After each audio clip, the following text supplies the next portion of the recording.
Desde hace miles de años se conoce que la fermentación natural de los alimentos prolonga su tiempo de conservación por el aumento de la acidez. Entonces vamos a estudiar a continuación cómo influye el pH como un factor para controlar la actividad microbiana en los alimentos. Recordemos que definimos el pH como el logaritmo negativo de la concentración de protones, o lo que es lo mismo, el logaritmo de la inversa de la concentración de protones. Su valor nos va a indicar la alcalinidad o la acidez de una solución. Es importante considerar que el pH es una función logarítmica, por lo tanto la variación en un punto, en una unidad de pH, va a indicarnos el cambio de 10 veces la concentración de protones. Cada microorganismo tiene un rango de pH dentro del cual es posible el crecimiento y normalmente posee un pH óptimo bien definido. La mayoría se ubica en un margen entre 2 a 3 unidades de pH. Los microorganismos en general crecen en valores cercanos a la neutralidad. Las bacterias son más exigentes que los hongos y las levaduras, y entre ellas las bacterias patógenas son las más estrictas, que necesitan crecer a pHs neutros. El pH óptimo para el crecimiento de un microorganismo representa solo el pH del medio extracelular, ya que el pH intracelular debe permanecer cercano a la neutralidad para evitar la destrucción de macromoléculas celulares muy importantes como los ácidos nucleicos.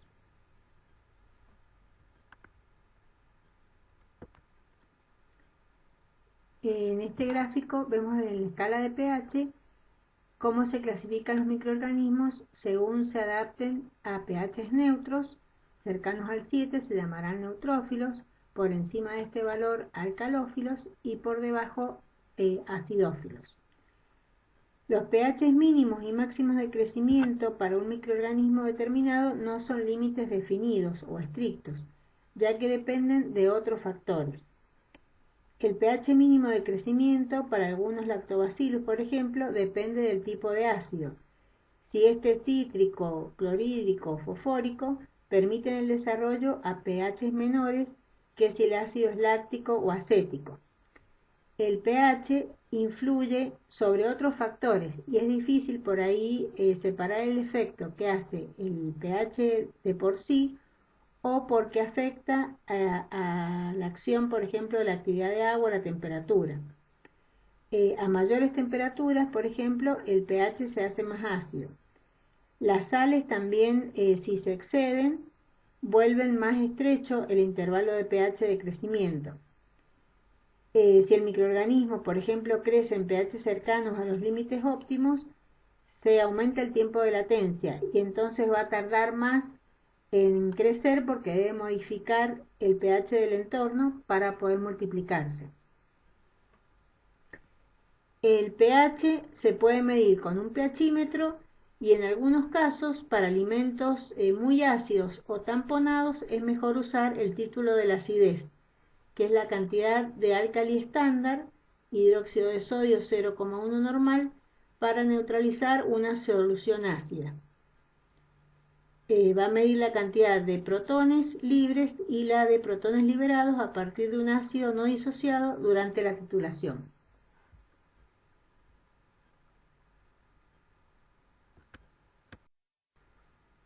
Cada alimento tiene su pH característico y este puede ser modificado en el tiempo por la actividad microbiana y entonces permitir el crecimiento de otros microorganismos que antes estaban inhibidos de hacerlo.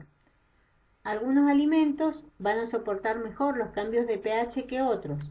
A los que tienden a resistir estas modificaciones se los conoce como tamponados. Y en general podemos decir que las carnes están más tamponadas que las hortalizas. Son las proteínas que contribuyen a este efecto buffer. Entonces las hortalizas, al tener menor concentración de proteínas, quedan inhabilitadas para soportar los cambios de pH producto del crecimiento de los microorganismos. Los alimentos con pH ácido son más estables, como las frutas, el vino, el vinagre. esta acidez puede estar dada por la naturaleza del alimento, como es el caso de los frutos, que en un proceso de evolución han visto que pueden proteger a la semilla con un fruto que sea ácido. Lo protegen de la actividad microbiana y del deterioro. Y otros alimentos son ácidos con una acidez biológica que se denomina cuando este factor ha sido producido por fermentación microbiana, como es el caso de los productos lácteos, el chucrú, los picles, las aceitunas fermentadas. Las hortalizas en general tienen pH mayor que las frutas. En el caso de las carnes y el pescado, el pH es mayor a 5,6, entonces cercano a la neutralidad, son fáciles de alterarse. Y si bien los valores alcalinos inhiben la actividad microbiana, generalmente se utiliza más o está más difundido el uso de la acidez que la alcalinidad para conservar los alimentos. En la conservación de alimentos por acidificación biológica, los ácidos son generalmente débiles y se encuentran disociados en protones y aniones. En el equilibrio, el producto de la concentración de los protones por la concentración de los aniones dividido la concentración del ácido no disociado es igual a una constante. Si de esta fórmula despejamos la concentración de protones, y a su vez aplicamos miembro a miembro la ecuación logaritmo y consideramos que el pH es igual a menos el logaritmo de la concentración de protones, tenemos esta fórmula que nos dice que el pH es igual al pK más el logaritmo del cociente de la concentración de aniones sobre la del ácido no disociado. Entonces, cuando la concentración de los aniones es igual a la concentración del ácido no disociado, decimos que el pH es igual al pK del ácido. La acción bacteriostática de los ácidos débiles va a depender de la concentración del ácido no disociado. Por otra parte, los ácidos fuertes están casi completamente disociados. Los pHs adversos afectan a los microorganismos por lo menos de dos maneras, a través de la funcionalidad de las enzimas de la membrana o por el transporte de nutrientes. La membrana celular es relativamente impermeable a los protones y a los aniones oxidrilo y la concentración de iones en el interior se mantiene constante a pesar de los cambios externos de pH. El pH interior celular es aproximadamente neutro y si la célula está en un ambiente ácido, tienden a impedir que entren protones o a expulsarlos a la misma velocidad con la que penetran. Esto se conoce como homeostasis de pH. Es importante para el funcionamiento del ácido nucleico y del ATP, del ATPasa, ya que funcionan en neutralidad. El ADN es lábil al ácido y el RNA es lábil al álcali. Entonces, los microorganismos, si crecen en un ambiente ácido, tienden a alcalinizar ligeramente el medio por distintos mecanismos. Uno puede ser la aminodecarboxilasa, que va a aumentar el pH por síntesis de aminas. Esta enzima actúa a pH 4 y cesa su actividad a pH 5,5. El Clostridium acetobutylicum, por ejemplo, transforma el ácido butírico en butanol y de esta manera también disminuye la acidez. El Enterobacter aerogenes sintetiza acetoína a partir del ácido pirúvico. Si el medio, por el contrario, es alcalino, actúan las desaminasas, cuyo pH óptimo es 8 y entonces aumentan la acidez por acumulación de ácidos orgánicos. En el caso del transporte de nutrientes, las células bacterianas tienen carga negativa entonces los componentes no ionizados van a poder entrar al interior celular y los componentes ionizados no. En el caso de el pH, si es neutro o alcalino, los ácidos orgánicos no van a poder penetrar. Sí lo pueden hacer a pH ácido, porque a esos valores no se encuentran ionizados. También hay una interacción entre los protones y las enzimas de la membrana celular. En algunos casos compite, por ejemplo, el catión potasio y los protones, ya que los primeros van a incentivar la fermentación y los protones la reprimen. El potasio estimula el metabolismo de la glucosa, por ejemplo, cuando las levaduras se encuentran en un medio ácido.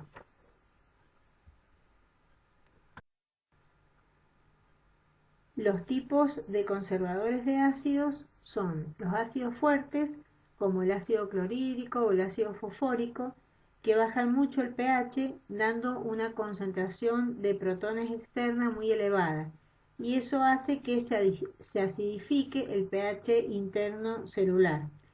No son aceptados en alimentos, salvo está probado su uso en bebidas carbonatadas. En el caso de los ácidos débiles lipofílicos, la concentración de protones ingresa a través de la membrana y acidifican el interior celular e inhiben el transporte de nutrientes. Algunos aniones, como el caso del lactato o el citrato, los usa la célula, los transporta y los usa. Y en el caso del ácido acético o el ácido fórmico, conducen los protones, pero además en ese caso el anión ejerce un efecto inhibitorio dentro de la célula.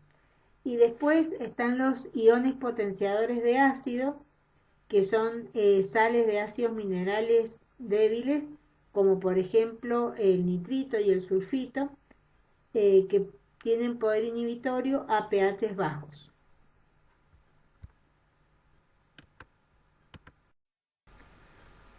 Ya dijimos que la tolerancia de los microorganismos al pH está influenciado por el ácido correspondiente, y se ve también que está más influido por otros factores ambientales que a su vez están influenciados por el pH.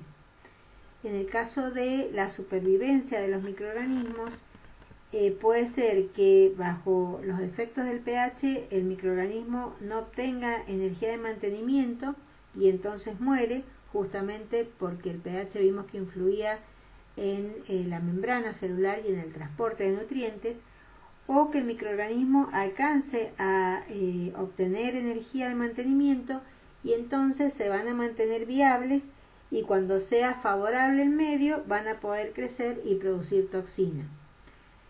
El efecto que tiene el pH sobre los alterantes lo podemos ver la acción según las bacterias sean no esporuladas o levaduras y mohos. En el caso de las bacterias no esporuladas, si bien siempre se habla de la termoresistencia de los esporos, también es importante la termoresistencia de la célula vegetativa, y en este caso los ácidos disminuyen la termoresistencia de las células vegetativas. Las carnes, cuyo pH es neutro, son afectadas o alteradas por microorganismos gram negativos, como Pseudomonas, Acinetobacter, Moraxiella. En general, los alimentos con un pH menor a 4,5 son alterados por microorganismos gram positivos, como es el caso de los lactobacillus. Y tenemos un ejemplo en la clara de huevo, que tiene lisozima, y entonces tiene acción a pHs alcalinos e impide que los microorganismos gram positivos puedan ingresar a la clara y llegar a la yema para alterar el huevo. En el caso de las bacterias esporuladas, hay un microorganismo que altera alimentos ácidos como es el Clostridium pasteurianum. Va a influir el pH del medio en la recuperación de los esporos y en muchos casos en los enlatados no solamente se aplica la temperatura, sino también se ayuda a evitar que estos esporos se recuperen, se han sobrevivido al tratamiento térmico con el agregado de ácidos o azúcares o sal para impedir que germinen los esporos dentro de las conservas. En el caso de las levaduras y mohos, ya dijimos que se adaptaban mejor a pHs ácidos y tienen un sistema que impide la acidificación de la célula. Son sistemas consumidores de energía que expulsan los protones al exterior. Y esto se da solamente si la célula tiene suficiente cantidad de energía, como es el caso de la glucosa.